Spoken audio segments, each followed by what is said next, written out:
Zaidi ya 25 yalichimba yalikwepo yananunua pamba kwenye wilaya ya Maswa. Kampuni moja tu ndio imeweza kurudisha faida kwa wananchi wa wilaya ya Maswa. Kampuni hii ni SM Holding.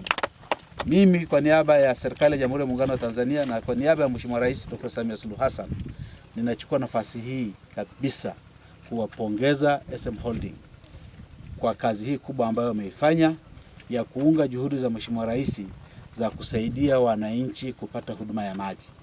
Sisi sasa hizi tuko kwenye dira ya 2050. Dira hii inahitaji wananchi wanaozalisha vizuri, wanaopata maji safi na salama, wenye uchumi wa dola 700,000 dola 7,000 tunavyoenda huko mbele. Lakini tutafikiaje huu uchumi kama wananchi wetu hawapati maji safi na salama kila wakati wanaugua? Isingewezekana. Kwa hiyo sisi tunashukuru sana SM Holding kwa kazi kubwa ambayo imeifanya, na makampuni mengine yaige.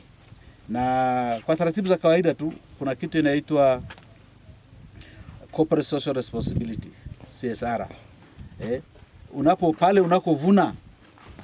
Pale unakovuna lazima urudishe kitu.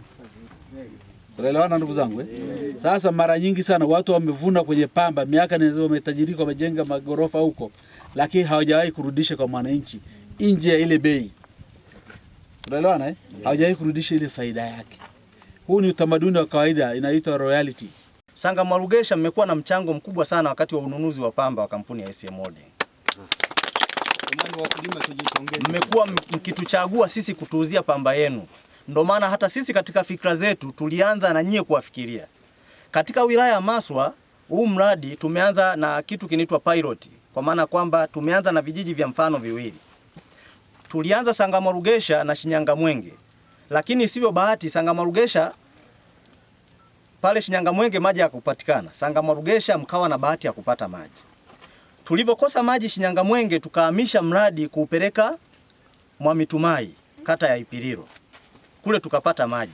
Kwa mpaka saa hizi vijiji ambao tumekamilisha miradi hii miwili ni kijiji cha Sangama Rugesha pamoja na Mwamitumai. Hii kisima, haya maji ni ya kwetu, wala sio ya watu wa SM Holding, ni ya kwetu wana Mwamitumai. Kwanza ni waombe tuyatunze, tutunze miundombinu hii, lakini pili ile kamati iliyosema tuone namna bora ya kuendesha ili maji yaweze kupatikana kwa kila mmoja, kwa sababu tusipoendesha vizuri huu mradi utakufa. Shukuru sana SM Holding kwa ajili ya kutuletea mradi huu wa maji.